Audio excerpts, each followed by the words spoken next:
Alors, salut Émile, désolé pour les délais, on est tous en adaptation, c'est un petit peu complexe la situation, donc merci de ta patience. Je vais te montrer rapidement aujourd'hui comment bien travailler pour ne pas te blesser surtout. Tu vas avoir besoin surtout de patience parce que c'est très long obtenir une forme. Faut y aller en dégrossissant qu'on appelle. Dégrossir, c'est partir de ton carré, puis aller tranquillement vers une forme que tu souhaites réaliser. Dans mon cas, moi, j'ai fait une forme assez simple. On peut dire que c'est de l'art abstrait. J'essaie de faire une genre de boule que je vais ensuite percer juste pour jouer avec les ouvertures, les trous, les ombrages que ça va créer. J'aime beaucoup travailler comme ça. Comme ça, on peut être moins déçu que si j'essayais de faire, par exemple, mon portrait dans du plâtre très complexe. Donc, ça peut être intéressant peut-être juste de te laisser aller, essayer de faire émerger des formes. Ce que tu peux faire, premièrement, pour attendrir, je te conseille fortement de le faire tremper une dizaine de minutes dans un conteneur rempli d'eau tiède. Ton plâtre va être un peu plus facile à travailler au niveau du dégrossissement.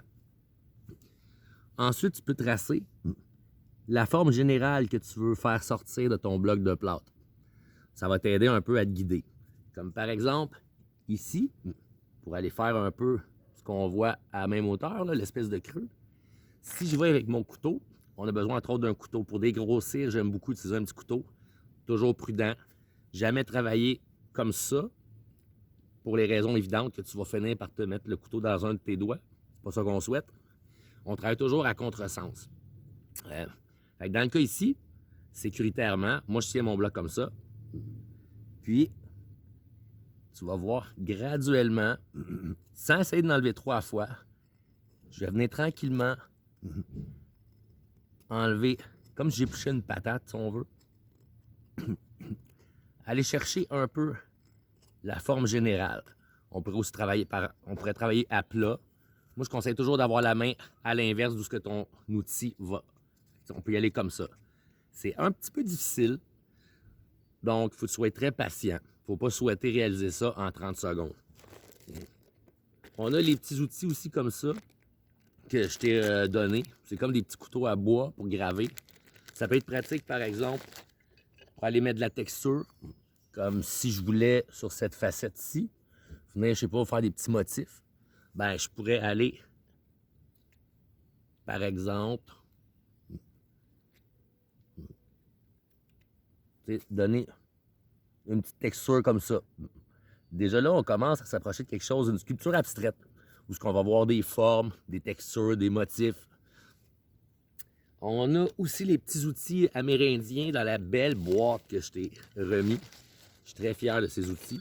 Donc, cette petite boîte que je t'ai remis qui contient tous ces outils amérindiens Inuit en fait, excuse-moi, Inuit, qui permettent de travailler la pierre à savon, qui est une pierre tendre qui se grave relativement facilement.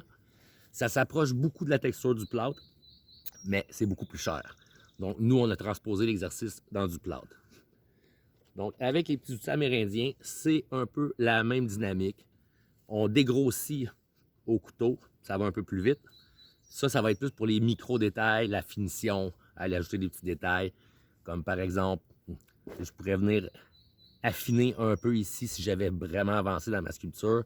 Je pourrais venir vraiment graduellement juste faire enlever quelques... Je sais pas si tu comprends bien. Faut pas gêner. Tu peux toujours me réécrire. Je réponds le plus rapidement possible. Et en gros, c'est pas mal ça. Donc, prudence, faire tremper, y aller toujours de façon sécuritaire, ne pas s'enlever un doigt. Et par exemple, ici, pour aller faire mon trou que j'essaie de faire, ça va être beaucoup de travail, beaucoup de patience, et c'est vraiment graduellement. Comme pour réaliser ça ici, moi je mets mon pouce, puis je vais un peu, je sais pas si on voit bien, tranquillement, je viens essayer de venir creuser mon trou. Autre chose, tu vois que je suis à l'extérieur, c'est pour me sauver un petit peu de ménage. Parce que tout le plâtre, ça fait beaucoup de petites poussières. Quand c'est humide, c'est pas poussiéreux tant, c'est plus comme collant si on veut. Mais quand ça va être plus sec, ça va créer beaucoup de poussière. Donc, c'est important que ce soit bien ventilé, un endroit que tu es sûr que tu es capable de nettoyer après.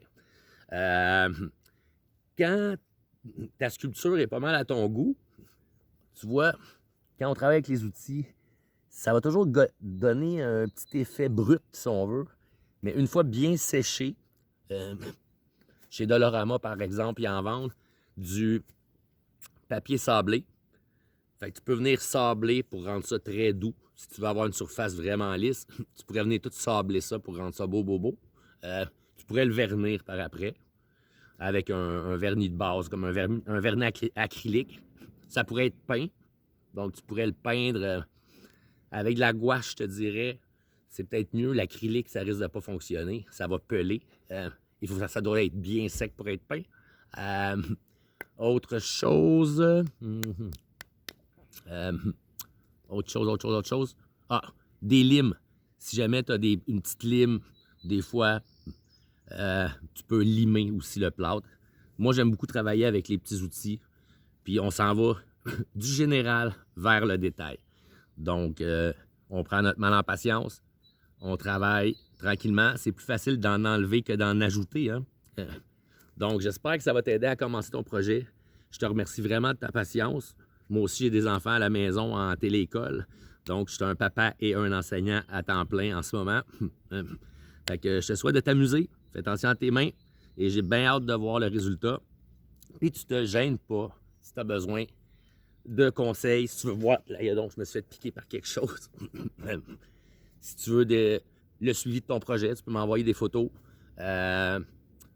Donc, amuse-toi surtout. Fais-toi pas mal et accepte la difficulté du matériel et accepte les accidents qui n'en sont pas. Ce ne sont pas des erreurs, ce sont d'heureux accidents, comme dirait Bob Ross. Donc, si ton plan de sculpture numéro 1 semble pas fonctionner, laisse ton imagination aller puis crée une forme en tant que telle qui, de toute façon, le but, c'est de s'éloigner de notre structure de base vers une structure complexe, que tu peux jouer avec les courbes, avec les arêtes, les structures plus angulaires, les structures plus rondes. Tu peux travailler les notions de contraste. Donc, courbe, droit, ça peut devenir une sculpture abstraite très, très intéressante. Et j'aime beaucoup les trucs percés. Donc, ça laisse passer la lumière, ça crée des beaux ombrages. J'espère que ça va t'aider à commencer. Et moi aussi, je m'habitue à cette façon d'enseigner à distance sans t'avoir devant moi, qui peut poser des questions en temps réel en me voyant faire. Et moi qui n'ai pas à côté de toi pour observer puis pouvoir, oh, tiens ça comme il faut, attention, geste là. Donc, peut-être d'attendre qu'un de tes parents soit là pour commencer le projet. Ça pourrait peut-être aider. Donc, c'est ça. Je m'ennuie beaucoup de vous. Je m'ennuie de ma classe. Donc, on essaie de s'ajuster tout le monde en même temps. Fait qu'amuse-toi, bonne création.